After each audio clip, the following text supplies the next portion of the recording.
School का homework. बहुत समय पहले किसी शहर में 8 साल का शिवम अपने मम्मी पापा के साथ रहता था। शिवम को खेलना और घूमना बहुत अच्छा लगता था। इस सब में वो हमेशा स्कूल के होमवर्क को टाल देता था। मम्मी, स्कूल का होमवर्क मैं कल करूँगा।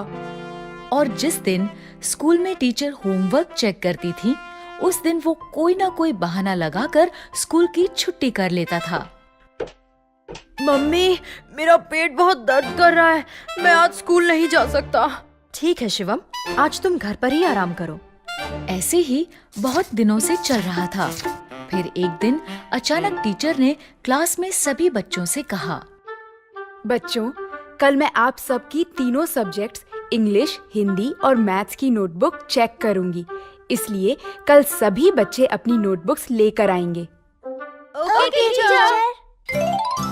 शिवम का दोस्त अंकित जानता था कि शिवम की कोई भी नोटबुक कंप्लीट नहीं है। उसने शिवम से कहा, शिवम, अब तुम क्या करोगे? तुम्हारी तो किसी भी सब्जेक्ट की नोटबुक कंप्लीट नहीं है। मुझे पता है और इसलिए मैं कल स्कूल नहीं आऊँगा। क्या? हाँ। और फिर हमेशा की तरह शिवम अगले दिन पेट दर्द का नाटक करने लगा।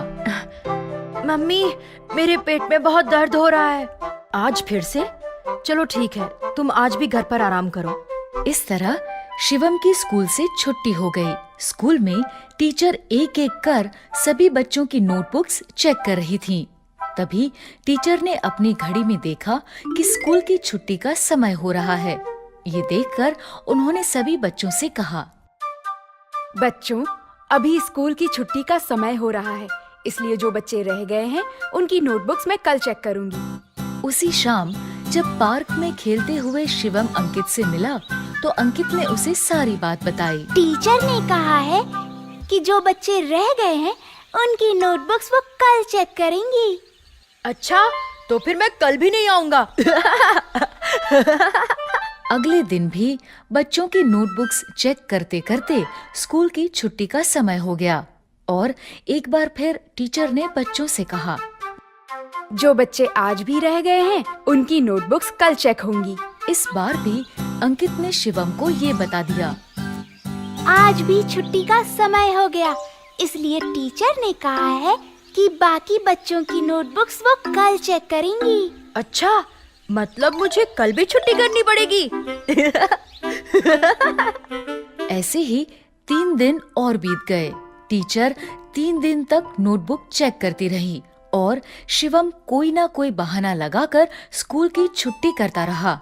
छठे दिन जब शिवम ने बहाना लगाने की कोशिश की तो मम्मी ने उसकी बात नहीं मानी और गुस्से में उससे कहा, मैं तुम्हें 6 दिन से देख रही हूँ।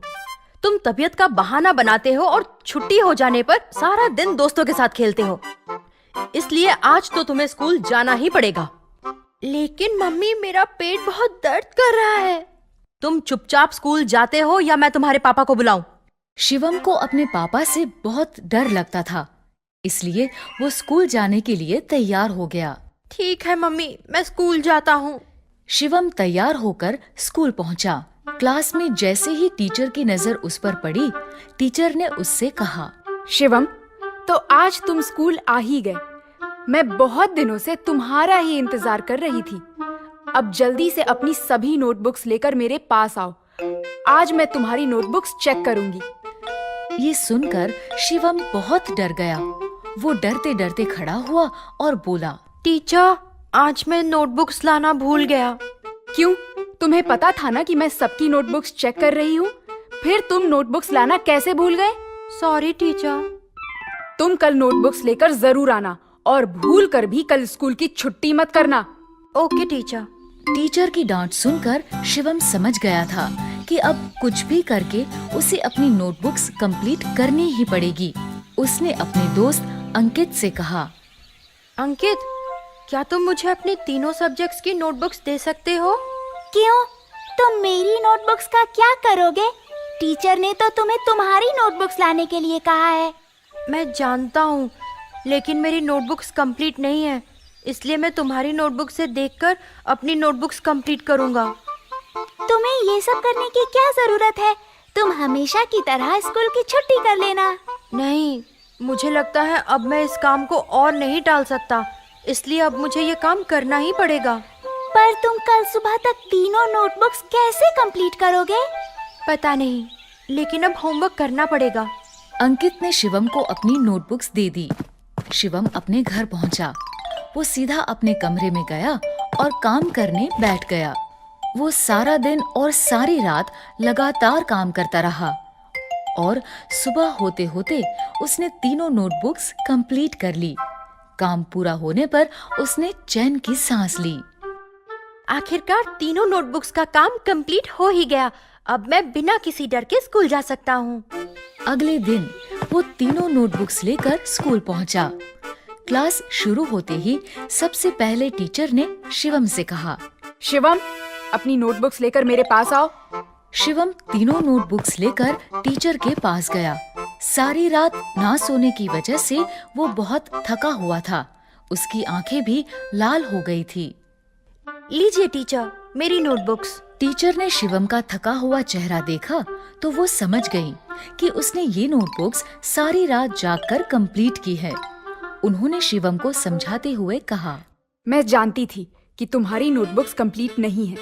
इन नोटबुक्स को तुमने सारी रात जागकर कंप्लीट किया है, इसलिए थकान के कारण तुम्हारी आंखें इतनी लाल लग रही हैं। शिवम, इसलिए कहते हैं कि हमें अपना सारा काम साथ साथ करना चाहिए, ताकि बाद में हम सारा काम एक साथ करने की मुसीबत से बच सके। ये बात तुम हमेशा याद रखना कि टालने से कभी भी कोई काम खत्म नहीं होता है, बल्कि और बढ़ जाता है। शिवम टीचर की बात समझ गया। उसने कहा, सॉरी टीचर, अब से मैं सारा काम साथ साथ ही करूँगा और कभी किसी काम को कल के लिए नहीं टालूंगा। इस तरह शिवम की हर काम को टालने की आदत छूट गई और वो हर काम समय पर करने लगा। गलती से गलती। बहुत समय पहले किसी शहर में एक परिवार रहता था। परिवार में दादा दादी और मम्मी पापा के साथ साथ 8 साल का चेतन और 7 साल की वाणी भी रहते थे। दोनों बहुत शरारती थे। एक दिन दोनों अपने कमरे में बैठे स्कूल का होमवर्क कर रहे थे। तभी वाणी ने कहा, भैया, मेरा होमवर्क करने का बिल्कुल मन नहीं कर रहा। काश कल हम स्कूल की छुट्टी कर पाते। मेरे पास एक आइडिया है, तुम देखो मैं क्या करता हूँ। चेतन ने वाणी की कान में कुछ कहा और फिर दौड़ता हुआ अपनी मम्मी के पास गया और बोला, मम्मी, वाणी को बहुत तेज बुखार है। क्या? वाणी अपने कमरे में एक बहुत भारी कंबल ओढ़कर बैठी थी। फिर जैसे ही उसकी मम्मी और चेतन कमरे में आए, वाणी ने जल्दी से कंबल हटा दिया। मम्मी ने वाणी को हाथ लगाया तो भारी कंबल की वजह से उसका शरीर गर्म था। वाणी को तो बहुत तेज बुखार है। लो वाणी, जल्दी से दवाई पी लो। देखना, अब तुम जल्दी ही ठीक हो जाओगी। भैया, ये दवाई तो बहुत कड़वी है। कोई बात नहीं, लेकिन हमारी कल की छुट्टी तो हो गई। लेकिन इस बार उनकी ये छोटी सी शरारत बहुत बड़ी गलती बनने वाली थी। अगले दिन बिना किसी बीमारी के दवाई खाने की वजह से वाणी का पेट दर्द करने लगा। भैया, मेरा पेट बहुत दर्द कर रहा है। कोई बात नहीं, मेरे पास इसका भी इलाज है। चेतन अपने दादाजी के कमरे में गया। उसने दादाजी के दवाई के डिब्बे को खोला और उसमें से एक पीले रंग की दवाई लेकर वाणी के पास वापस आया। ये लो, कुछ दिन पहले दादाजी का पेट दुख रहा था, तब उन्होंने भी यही पीली वाली दवाई खाई थी। वाणी ने तुरंत वो दवाई खा ली, लेकिन इससे उसका पेट दर्द और बढ़ गया। भैया, ये पेट दर्द तो और बढ़ गया। क्या? रुको, मैं दादाजी के दवाई के डिब्बे से कोई और दवाई लेकर आता हूँ। चेतन, मेरी दवाइयों के साथ क्या कर रहे हो? कुछ नहीं दादाजी। चेतन, याद रखना, दवाइयों से खेलना नहीं चाहिए, क्योंकि दवाइयाँ बीमार होने पर ही खाई जाती हैं। और अगर बिना किसी बीमारी के इन्हें खाया जाए तो इससे शरीर को बहुत नुकसान पहुंचता है। ठीक है दादाजी। ये कहकर चेतन वहाँ से भागकर अपने कमरे में आ गया। उसने वाणी को वो दवा खिला दी, जिससे वाणी की तबीयत और बिगड़ गई। वो दर्द के कारण जोर जोर से रोने लगी। वाणी को रोता देख चेतन को अपनी गलती का एहसास हुआ और वो भी रोने लगा। ये सब मेरे कारण हुआ है। मुझे तुम्हारी बीमारी का बहाना नहीं लगाना चाहिए था। दादाजी ठीक कहते हैं, हमें बिना किसी बीमारी के दवा नहीं खानी चाहिए।